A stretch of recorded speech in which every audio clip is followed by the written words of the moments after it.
नमस्कार साथियों, आज मैं बहुत ही ज्यादा गर्व और खुशी से भरा हुआ हूँ और आज जो खबर मैं आपको सुनाने वाला हूँ वह आपको भी खुशी और गर्व से भर देगा। साथियों, मैं शुरू से चाहता था कि मेरे देश की अर्थव्यवस्था विश्व में सबसे मजबूत रहे, हमारे देश के लोग खुशहाल रहें, यहाँ के लोगों का जीवन स्तर ऊंचा हो। इसके लिए जरूरी है कि हमारे देश में आर्थिक समृद्धि आए। साथियों, आज मैं आपको जो खबर सुनाने वाला हूँ, यदि आप एक सच्चे देशभक्त हैं तो यह आपको भी गर्व और खुशी से भर देगा। साथियों, हमारे देश के महान वैज्ञानिकों ने एक ऐसी खोज की है जो खोज आने वाले भारत के भविष्य को पूरी तरह से बदल कर रख देगा। साथियों, आज किसी भी देश की अर्थव्यवस्था की मजबूती का सबसे बड़ा जो आधार होता है वह होता है कि उस देश की ऊर्जा की आपूर्ति। साथियों, आज हमारे देश में जो ऊर्जा का सबसे बड़ा स्रोत है वह होता है बिजली। हम देश में बिजली का निर्माण करने के लिए मुख्य रूप से कोयले के ईंधन पर निर्भर हैं। इसके अलावा हम ईंधन के रूप में डीजल और पेट्रोल पर भी निर्भर हैं, जिसे हमें विदेशों से आयात करना पड़ता है। लेकिन साथियों, आज हमारे देश के महान वैज्ञानिकों ने एक ऐसा इतिहास रचा है जिस कार्य को करने के लिए अमेरिका और चीन जैसे देशों ने बहुत ज्यादा प्रयास किया और थक हार कर इस कार्य को छोड़ दिया था। आज उसी कार्य को हमारे देश के महान वैज्ञानिकों ने साकार पूरा करके दिखाया है। साथियों, यह आने वाले भारत की तकदीर को बदल कर रख देगा। आइए आपको संक्षेप में समझाता हूं कैसे। साथियों, जैसा कि मैंने आपको बताया कि आज किसी भी देश की, जैसे हमारे देश में ऊर्जा का सबसे बड़ा स्रोत है बिजली। साथियों, इस बिजली के निर्माण के लिए भारी मात्रा में हमें कोयला चाहिए होता है। इसके अलावा जो आपका पेट्रोल और डीजल भी हमें विदेशों से आयात करना पड़ता है, उससे हमारे देश का हर साल लगभग 11 से 12 लाख करोड़ विदेशों को जाता है। लेकिन साथियों, हमारे देश में तमिलनाडु के कल्पक्कम के वैज्ञानिकों ने एक ऐसी ऐतिहासिक खोज, एक ऐसी तकनीक खोजी है जो हमारे देश में जो बिजली की जो आपूर्ति है उसे पूरी तरह से शून्य कर देगा। मतलब जो ईंधन की जरूरत होती है उसे शून्य कर देगा। साथियों, यह कैसे संभव है मैं आपको बताता हूं। अभी तक क्या होता था कि हमारे देश में सैकड़ों लाखों टन जब कोयला जलते हैं तब जाके बिजली पैदा होती है। लेकिन उसके अलावा जो भविष्य में जो बिजली पैदा होगी वह परमाणु ऊर्जा के द्वारा पैदा होगी। साथियों, परमाणु ऊर्जा में यूरेनियम का उपयोग किया जाता है, लेकिन दुर्भाग्य केवल इस बात का था कि हमारे देश में यूरेनियम ज्यादा नहीं था। यूरेनियम के लिए भी हमें विदेशों में निर्भर रहना पड़ता था। लेकिन हमारे तमिलनाडु के कल्पक्कम के जो वैज्ञानिक हैं उन्होंने एक ऐसी खोज की जो हमें यूरेनियम की निर्भरता को विदेशों में पूरी तरह से खत्म कर देगा। न केवल निर्भरता खत्म करेगा बल्कि यूरेनियम का बहुत बड़ा भंडार भी हमें दे देगा। वह कैसे, समझिए। साथियों, पहले की तकनीक में क्या होता था कि थोड़ा सा यूरेनियम जलाया, उससे बहुत ज्यादा मात्रा में बिजली बनी और यूरेनियम हमारा खत्म हो गया। साथियों, एक छोटी सी बात मैं आपको और बता दूं कि 1 ग्राम यूरेनियम से जितनी बिजली पैदा की जा सकती है वह लाखों टन कोयला जलाकर भी उतनी बिजली पैदा नहीं हो सकती। अब आगे की बात सुनिए। तो अभी मैंने बताया कि 1 ग्राम यूरेनियम हमने जलाया, बिजली पैदा किया, लेकिन यूरेनियम खत्म हो गया। यही हमारे वैज्ञानिकों ने एक पारस पत्थर खोज लिया।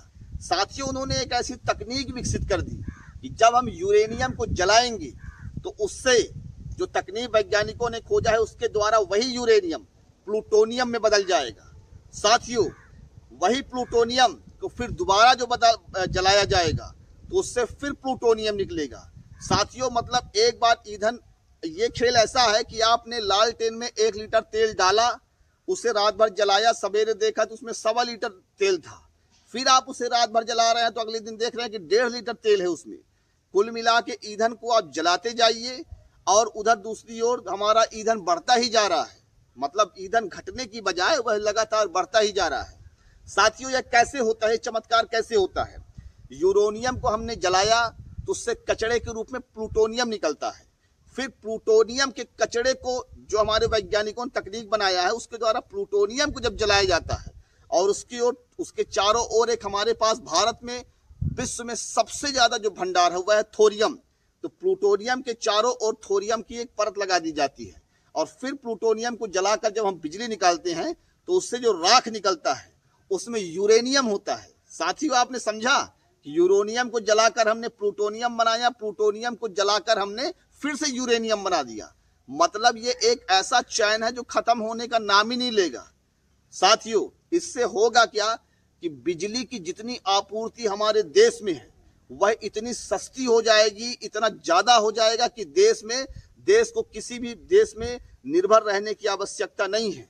हम इतनी ज्यादा बिजली उत्पादन करने में सक्षम हो जाएंगे कि हमारे टोटल जैसे ट्रेन, घरों के कार्य और जितने कारखाने हैं टोटल हमारे देश के ईंधन से ही चल जाएंगे। साथियों, इसका परिणाम क्या होगा?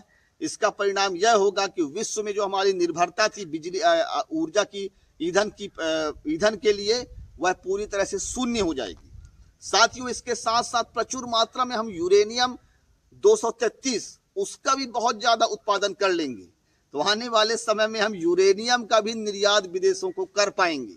साथियों, थोड़े वैज्ञानिक शब्दावली थी, शायद मैं आपको समझा पाया कि नहीं समझा पाया, लेकिन आप मोटी मोटी यह बात समझ लीजिए कि यह एक ऐतिहासिक खोज हमारे देश के महान वैज्ञानिकों ने की है और आने वाले समय में भारत का जो भविष्य है बहुत ही स्वर्णिम होगा। थोड़ा समय लगेगा, लेकिन आने वाला सब एक हमारे देश के स्वर्णिम भविष्य को बनाने के लिए एक बहुत बड़ा आधार हमारे वैज्ञानिकों ने बना दिया है।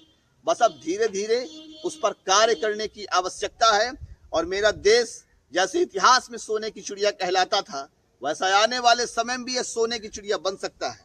साथियों, अंतिम में फिर से मैं अपने देश के महान वैज्ञानिकों को कोटि कोटि आभार व्यक्त करता हूं और साथ ही आप लोगों से भी चाहता हूं कि जाति, धर्म, अंधविश्वास इस प्रकार के पॉलिटिक्स में पड़ने के बजाय अब वैज्ञानिक सोच, नए नए आविष्कार, नए नए तकनीक, इन चीजों में आगे आइए। आज अमेरिका और चीन हमसे आगे क्यों हैं?